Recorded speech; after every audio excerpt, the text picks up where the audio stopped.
Thank you all for coming. For those of you who don't know, I'm Xavier Urban Savels, a professor here at Southern Studies, also the undergraduate coordinator. It gives me great pleasure today to introduce our SouthTalks speaker. Jeremy B.Jones is the author of two nonfiction books, Bear Wallow, A Personal History of a Mountain Homeland, and Cipher, the subject of today's South Talk. His essays appear in Oxford American, The Bitter Southerner, Garden and Gun, Long Reads, among others, and he serves as series co-editor of West Virginia University's nonfiction book series, In Place. He is also a professor of English studies at Western Carolina University in his native North Carolina.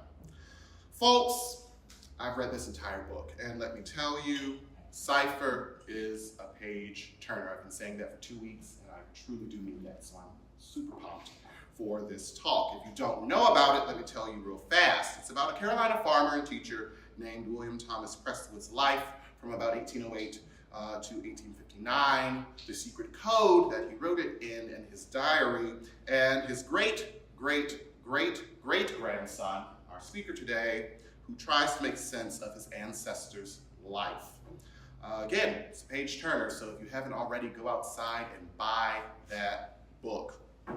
Lastly, because I'm honor-bound to do this, I'll be remiss if I did not give you one extremely important announcement.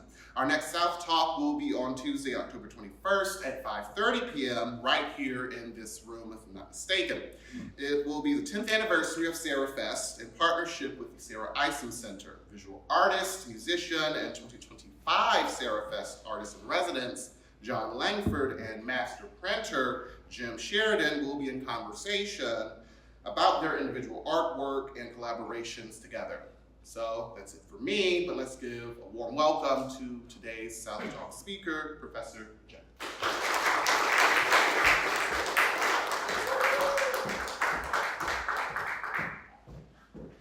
Thank you, Xavier. Can y'all hear me okay? Okay. I'm just going to start off by reading a little bit from the first page of the book. In 1859, a forgettable man died. He left behind bedclothes, a spyglass, cooking pots, and an umbrella. He left history books and algebra books and mineralogy books and Greek grammar books and astrology books. A compass, millstones, half chains, feather beds, dead sons, living daughters, and grandchildren soon to scatter. There were also debts that his land holdings and this scattershot of personal property sold for $11.94 could not pay off. He entered the ground penniless in late November. Only stashed somewhere in his wake was everything, his whole life recorded in tiny handmade notebooks. On those pages, he logged his first love, his wedding, the births of his children, the death of his mother, the 1821 eclipse, the hanging of Frankie's silver, O'Neill's child pissing on his handkerchief, and dreams about murdering children and fleeing to Georgia. All of this he scratched onto pages he never intended anyone to read.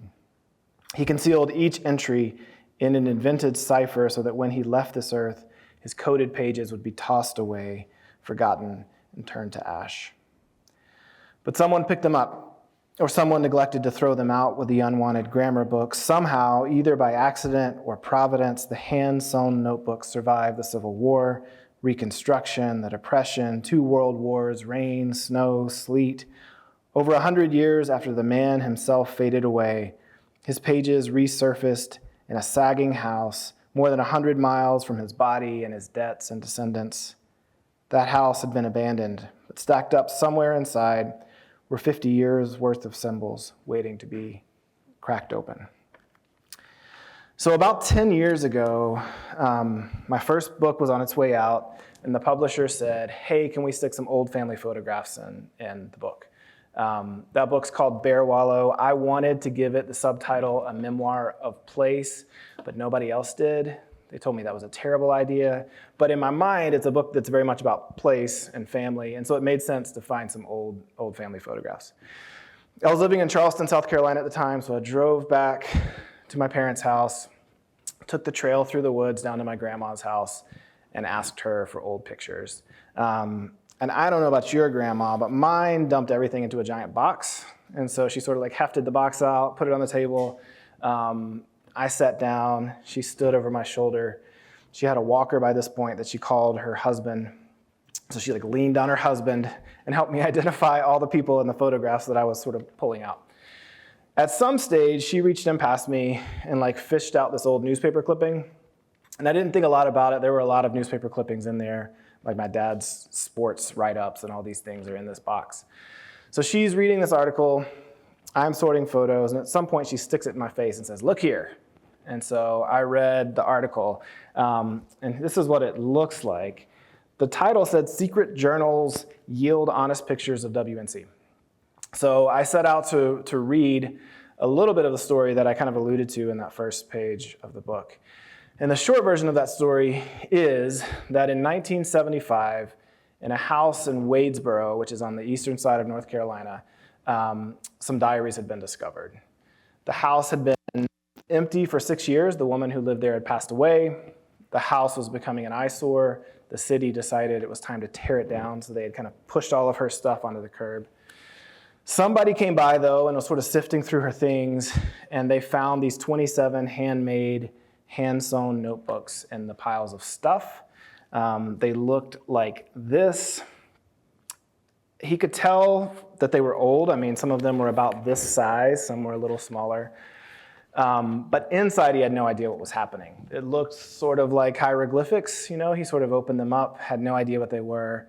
But he was interested enough that he took them away, took the notebooks away, and left, and then the house was leveled. For 3 years, this man tried to find somebody who could tell him what these were. He went to libraries, he went to historical societies, he would copy pages and mail them off. And he kind of got like one of two answers. Either we don't know, or we do not have time to deal with this. Like, we cannot figure this out for you. But he kept trying, and I don't really know why. But eventually he met an archivist who was a state archivist in Raleigh named George Stevenson. And Stevenson also said, "I don't know." But then he said, "But I know a guy." And so he knew a man named Nathaniel Browder who had been a career cryptanalyst for the NSA. So he had spent his life breaking codes, mostly during the Cold War and after. But he had retired to the mountains of North Carolina, where his wife was from. And so this archivist said, "Why don't we copy some pages, send it to him, and just see what he says?" And he stuck a note on there that said, in part, "I don't know whether the notebooks contain astronomical observations, a journal, or something else entirely." So he sent these away. Browder, as I said, had retired and was kind of bored, but also interested in history. I actually found his diaries in his 20s when he was trying to get kicked out of the Navy, and he wrote, "I must read the vital writers." So he's someone who was always wanting to learn more, and in his retirement had been reading and writing. And so in some ways, it was a perfect storm. His getting an envelope in the mail with this in it, and also his interest in history, meant it was not that strange for him. He went and fetched his magnifying glass, and 30 minutes later, he had broken this code. As a professional code breaker, this to him was kind of t-ball, so he broke that pretty quickly. But what he found there was the 19th century life of a man named William Thomas Prestwood. And he only had a few pages, but he was interested enough that he drove across the state, paid $35, took all 27 notebooks back, and then set to deciphering and transcribing them. So that was partly the story that I got in this newspaper article. The way that it was framed, though, was that this was the opening line. William Thomas Prestwood kissed the girls all over western North Carolina during the course of his lifetime, but he was true to the gentleman's code. He didn't tell. So the real angle of this article was about how this 19th century man had been a Lothario and had affairs across South and North Carolina and had tracked them in his notebooks, and now they had been discovered, and this man was decoding them. I had come on a very specific mission to find old family photographs, so I was like, "Thanks, Grandma, but I'm going to get back to looking at the photos. You can keep the 19th century sex diaries." But then she said, "That was my great-great-granddaddy." And I was like, no, it wasn't. Because, as I said, I'd just written this book that was largely about family and place, I had been talking to her nonstop for years, asking for stories. Never once did I get this guy. But I went back through the trail to my parents' house and opened my notes, found the family tree, and sure enough, William Thomas Prestwood was my great-great-great-great-grandfather. I decided, in sort of all of my Googling, that I wanted to look deeper into this. The original diaries are in the special collections at North Carolina State University.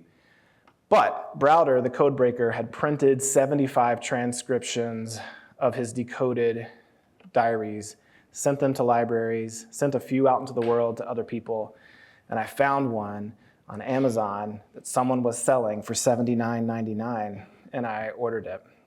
And so before long, the diaries of William Thomas Prestwood were on my stoop, and I was sort of digging into them.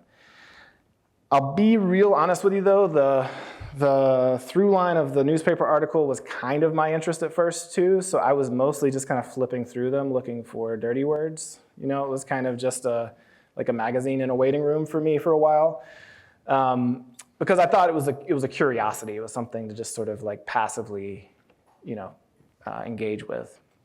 But at some point, I started reading them front to back. And when I started moving through them chronologically, of course, 50 years, as Xavier said, of time, he's doing more than just, sort of lewd acts and barn lofts. And so I found all of these things happening in his life, bits of 19th century history that I had a vague sense of he's living out.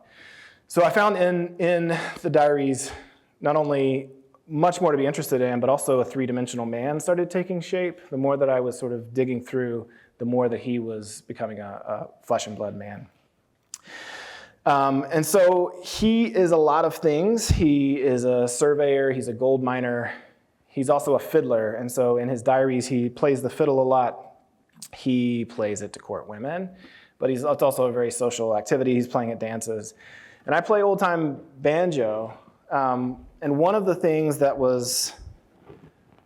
eventually sort of settled over me was that I might not have much to say to him if he were beamed into this space right now. We might not have a lot to talk about. But a lot of the songs that I play on the banjo date farther back than his life, and we could probably play the same music, which was kind of weird to recognize at some point. And so the banjo provided a way for me to start to learn a little bit about his life, his context, and also to sort of think about, what these songs might tell me about the 19th century. So I thought I would play a few banjo tunes that he probably at least knew about, even if he didn't play them. A lot of these, it's hard to even trace back how far they go, but these two in particular speak to his life. This one's called Fly Around My Pretty Little Miss, or that's how I play it. It has a bunch of names. The songs have changed a lot, obviously, over time. Some people call it Western Country. Some people call it Susanna Gal. But it is a song about love in some ways, and I think that's what William was interested in part.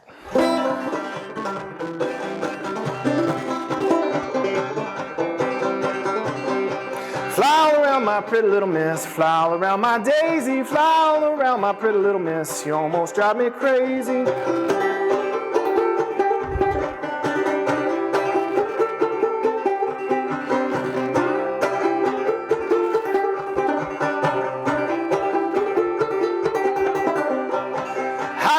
The cherry tree, the riper grows the cherries. The more you hug and kiss the girls, the sooner they will marry. Said, fly all around my pretty little miss, fly all around my daisy, fly all around my pretty little miss, almost drive me crazy.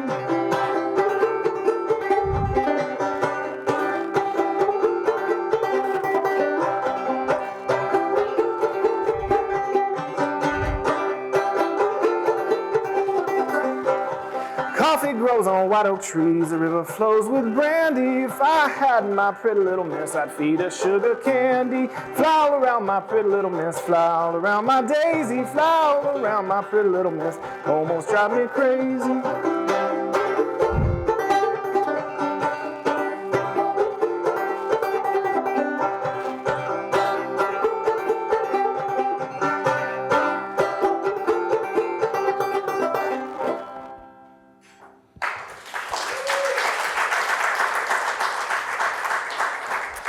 So a lot of William's life is spent thinking about and building roads. During the War of 1812, he is a captain in the militia. He's sent out to warn people on the road, so he's kind of Paul Revering around the lowlands of South Carolina, warning of a British invasion that never really shows up where he is. He spends a lot of time working on roads, building roads. Later in his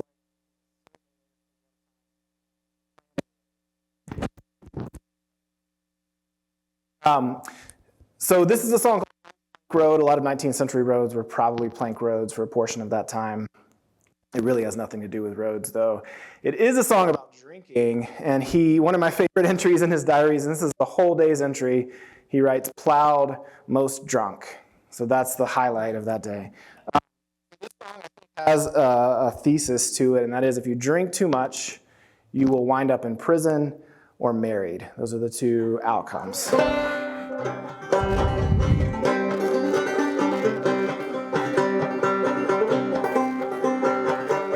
I'd rather be in Richmond with all the hail and rain than to be a Georgia boy wearing that ball and chain. Won't get drunk no more, I won't get drunk no more. Won't get drunk no more, way down the old plank road.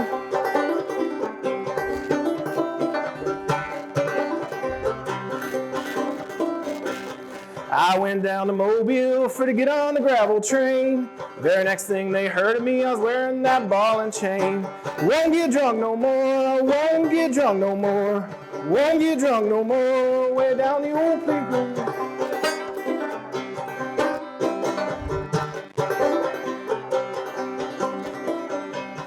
Donny, oh dear Donny, why do you treat me so? Forced me to wear that ball and chain and now my ankle's sore. Won't get drunk no more, won't get drunk no more. Won't get drunk no more, way down the old plank road.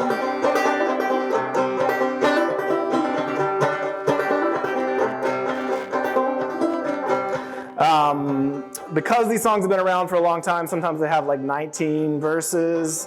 I'll play one more. This one's my favorite one though. My wife died Friday night, Saturday she was buried. Sunday was my courting day and Monday I got married. Won't get drunk no more, won't get drunk no more. Won't get drunk no more, way down the old plank road.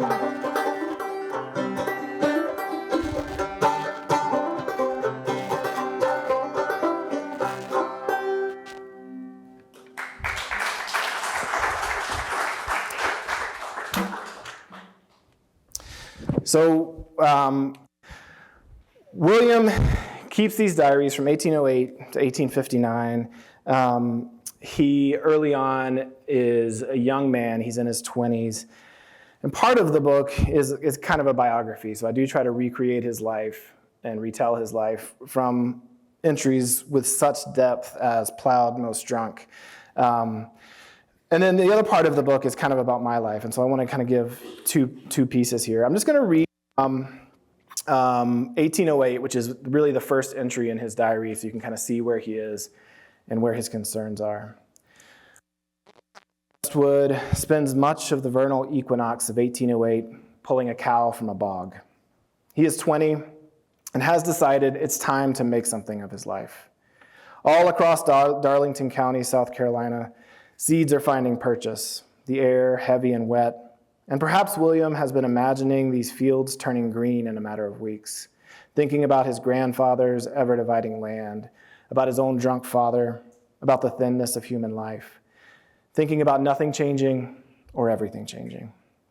The truth is, some of this life change decision has to do with his sister forever nagging him to take hold of something, to quit floating and reading and thinking, to become a man. The truth is also that some of this life change decision has to do with love, with the tight-chested version of himself he becomes around Mary Norwood. Today, in the mud, pushing on a cow, it has been a week since he last saw Mary Norwood, and that exchange had not gone well. It was Sunday, and he rode with her brother Alex to the church meeting. When they set out for home, Alex walked with Mary rather than mounting his horse. William tried to keep pace with them on horseback, but it was difficult. Finally, he asked Mary to climb on, to ride behind him so they could all carry on their way. This was only logical. Why should she and Alex amble along beside a perfectly capable horse? But William may have also been thinking about how he'd look with Mary Norwood, a woman, an elder, 6 years his elder, gripping his waist, hair trailing them both as they made their way home in the Sunday sun. She'd rather walk, she said. And so began William's recorded life. Later in the day, in his first entry, he recounted the rest of the ride home. I kept up conversation when I could. After a while, I said, as I can't be of no service to you, I will go. Repented for my awkward conduct. The next day, he plotted out the possible trajectories for his life. March 14th, rise, reflected on yesterday's conduct. I swore I would alter my station of life, provoked to it by my sister, determined one of three to be executed. Either marry Mary Norwood, keep bachelor's hall, or travel.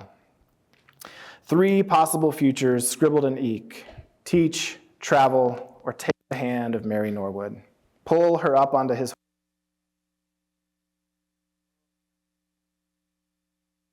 as they charged towards the coast, his parents arm in arm, looking happy for once, waving goodbye.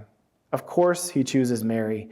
Mary will become his life. He set it in ink, and so he is knee-deep in a bog on a Tuesday with a mud-stuck cow belonging to her father. He is putting in work. The next day, William hauls this curried favor to Mr. Norwood's shop to find Mary, to start his life. March 15th, thought to spark Miss Mary Norwood, but my Uncle Cece was there. Did not do it. No matter the finality of his plans on paper, what becomes clear in the living world is that it's easier for William to push a cow from a bog than it is to carry on a conversation with the woman he loves. Oozing with awkward conduct, William avoids Mary for weeks, eventually deciding to court her where he is comfortable, alone and writing. March 27th, burnt a letter, started to meeting, did not talk to Mary Norwood. She looked cross-eyed, come home to sleep. March 28th, skinned Mr. Norwood's cow, put out the fire at night. March 29th, in the morning hauled rails, mother started to grandfather's. I went to writing a letter to Mary Norwood. Alarmed by fire, subdued it. Went to writing, fire alarm, subdued it. Wrote a while, went around the fire, finished writing, slept. March 30th, sent the letter to Miss Mary Norwood. The whole of William's life now hangs on a letter written in fits over 2 days, and then he waits. He works on the road, he visits his grandfather, he buys a gun. April 3rd, slept late, heard that Mary Norwood had received my letter on Thursday. It not returned, had toothache. So William tries for a year to marry Mary Norwood. It is his whole life. His whole life's goal is to marry Mary Norwood. As you could probably guess in those opening pages, it does not go well for him. He does not marry Mary Norwood. On his pages, it seems like in some ways her indecision and his ultimate decision not to pursue her any longer changes the course of his life.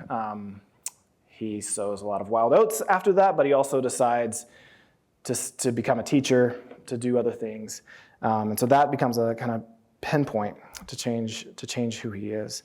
I thought I would play a song about lost love in honor of Mary Norwood. This song's called Angeline the Baker, and it goes a little like this.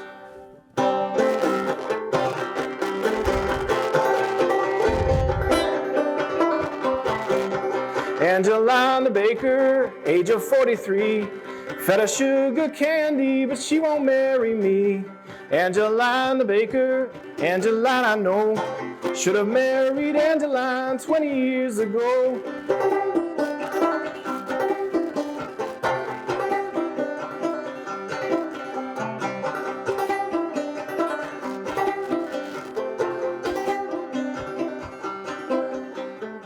So this song, like all the other songs, has lots of verses. What happens over time is that they start to take on bits of one another, and they don't really make sense. But to me, there's a kind of beauty sometimes to them. So here's one that I don't think makes sense, but has something to it.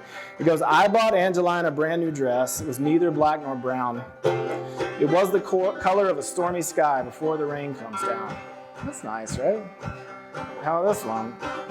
16 horses in my pack, the leader he was blind. I dreamed that I was dying, and I seen my Angeline. Angeline the Baker, age of 43. Fed her sugar candy, but she won't marry me. Angeline the baker, Angeline I know, should have married Angeline 20 years ago.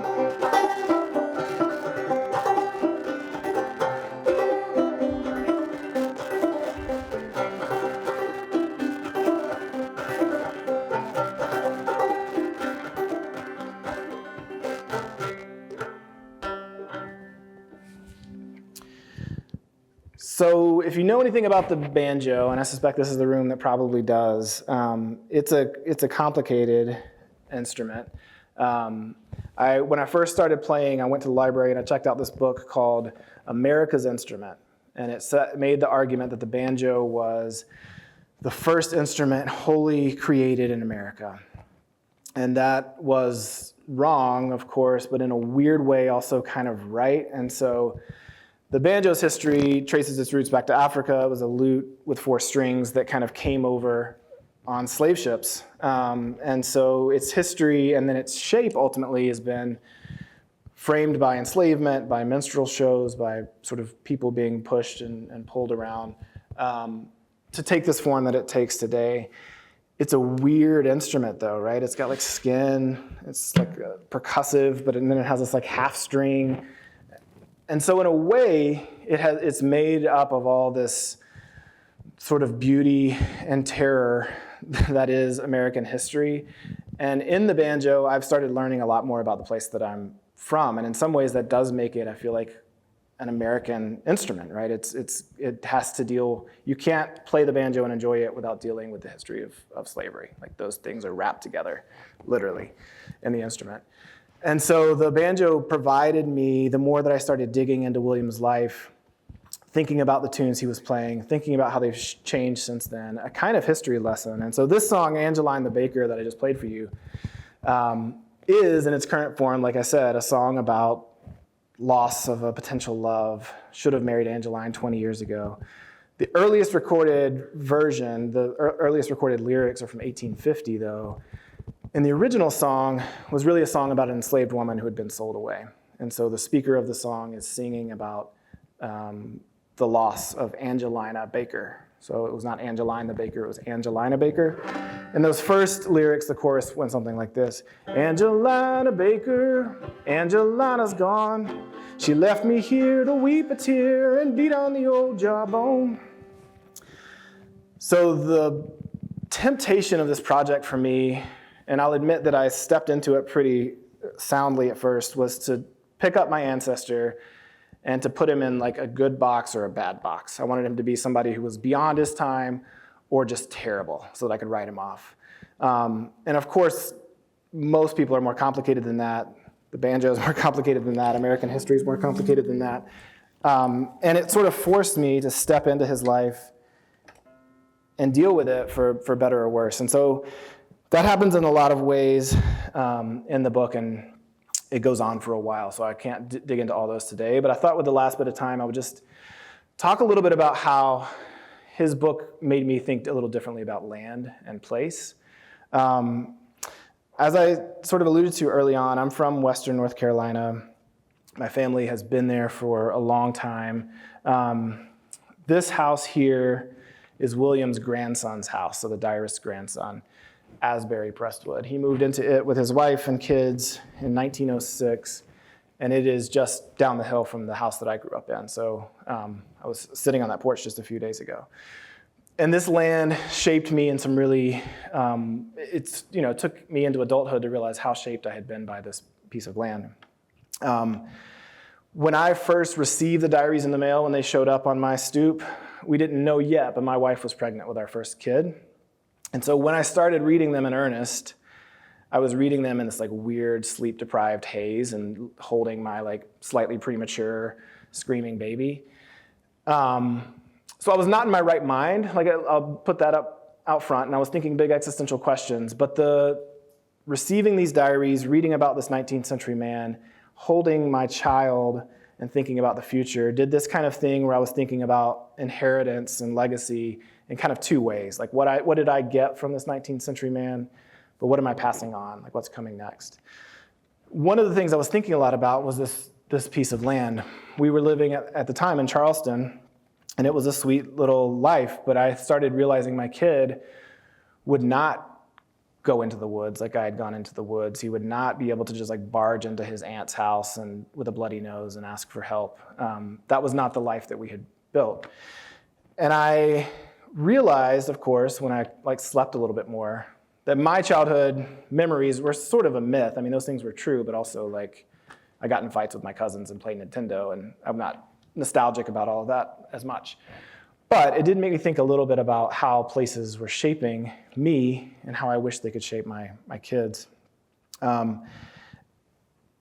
Obviously, like the banjo, the more that you sort of scratch the surface of places, the questions get more complicated and you have to do a lot more digging.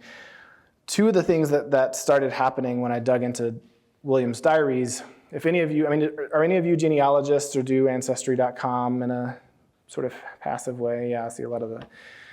For me, the question, I mean, initially I feel like there's some detective work in that's really fun, and that's on its own satisfying, but eventually you have to get to some more practical questions. And for me, it was, why does this matter? Like, how should his life change who I am? In what way should this be affecting me?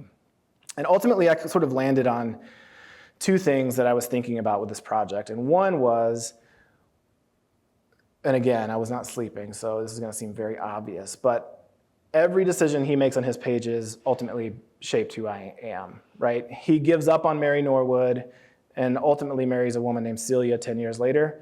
If he had married Mary Norwood, I would not exist. Again, very obvious. It's like the basic premise of any time travel movie. One decision affects like 100 other decisions.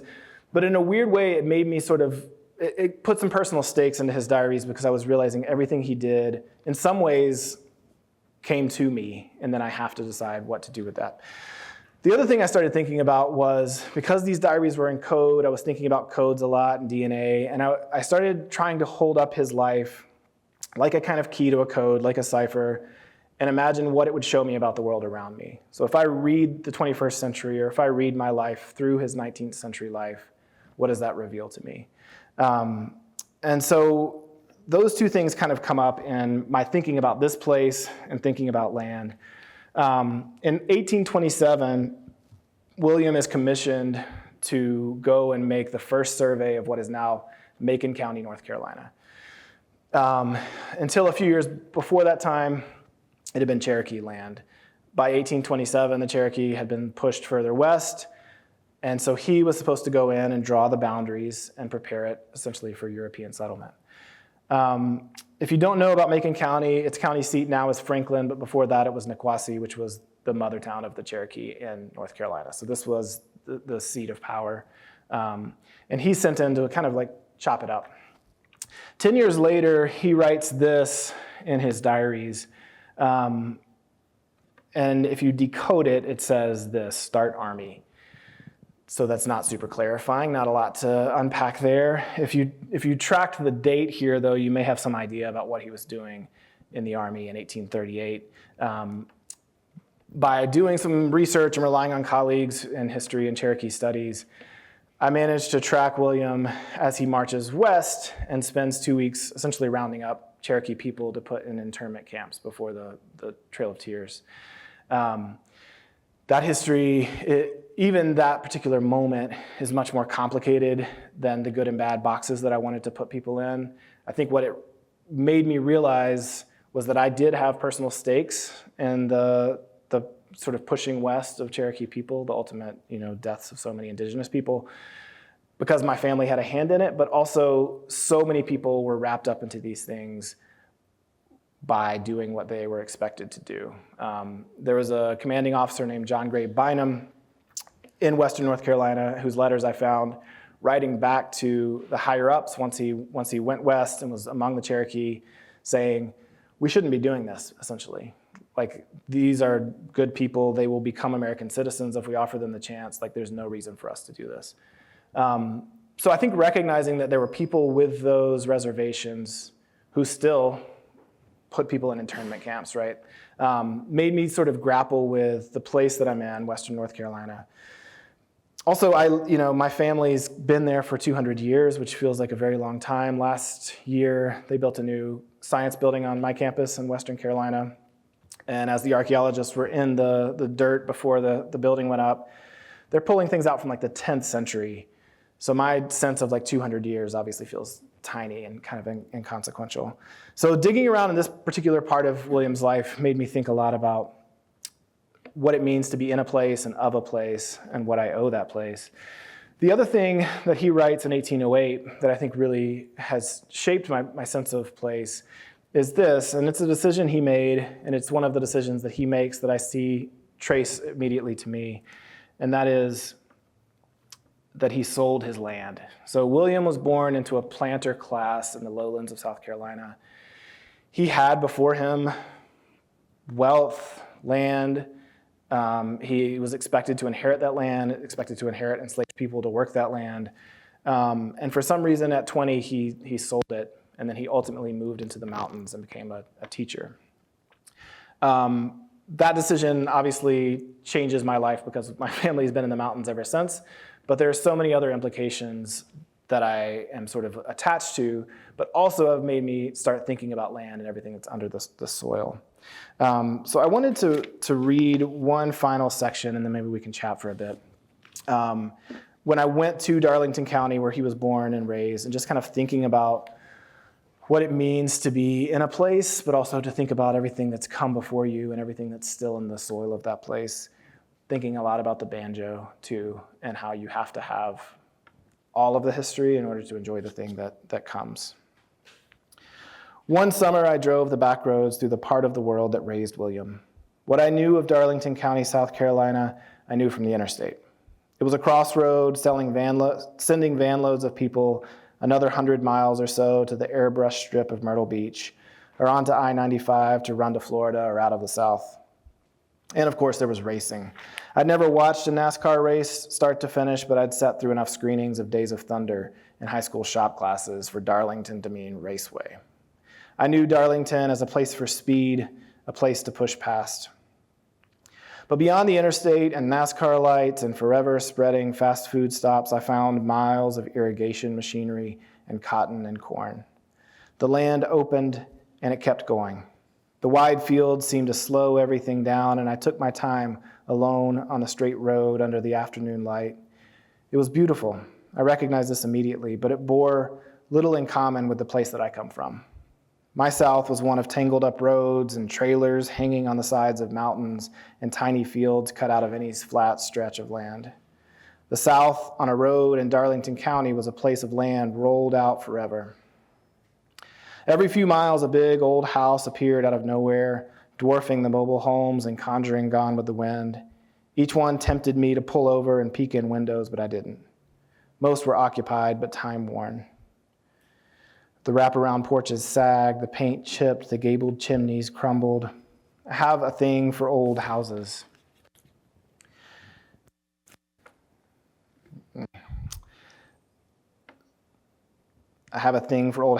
Sparked by the sensing presence of Asbury and Clementine Prestwood's empty house in the land of my childhood.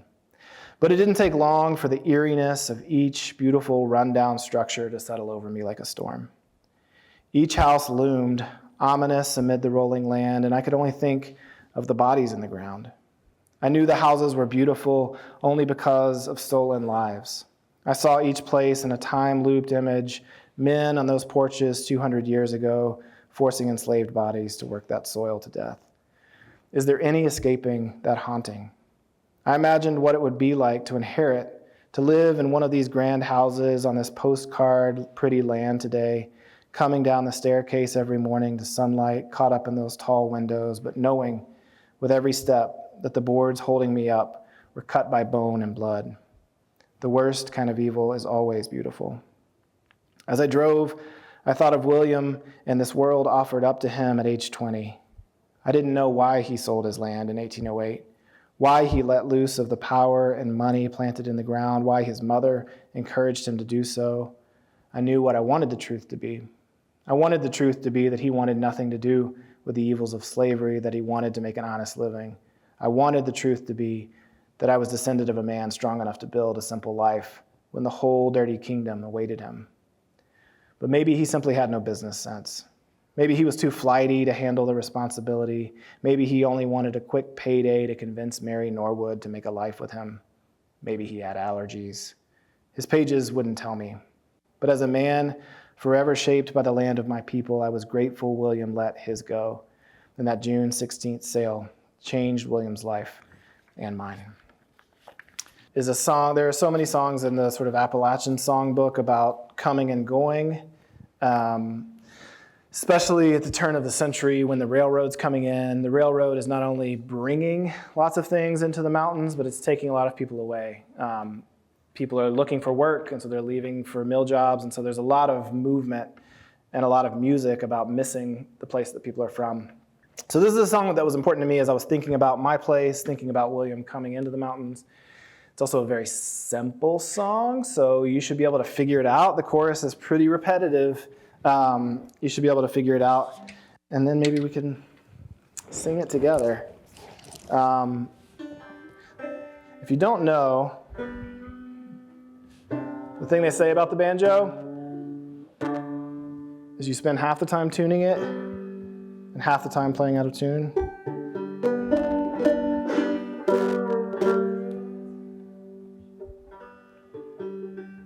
So this is called My Homes Across the Blue Ridge Mountains.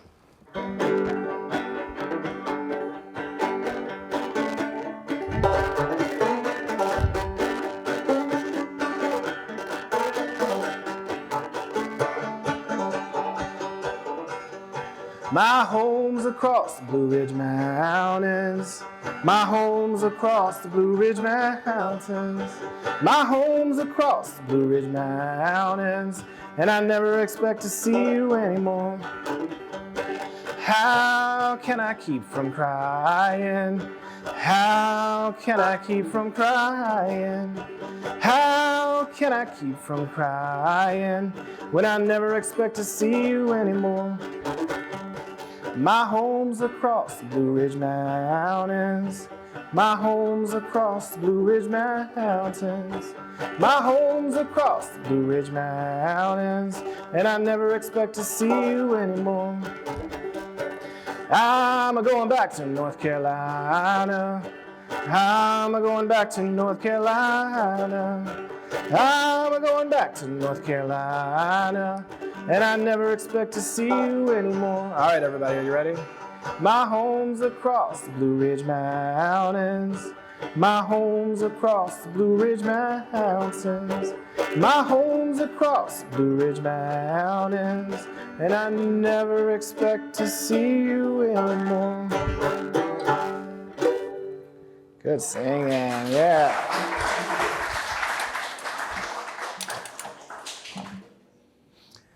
Well, thanks so much for being here. Thanks to Afton and Xavier and the rest of the team here for letting me come in. I'm happy to chat a little bit more, and I think there are books out there for sale. So if you want to chat, I'm happy to chat some more, but I appreciate you being here. Thanks. Thank you.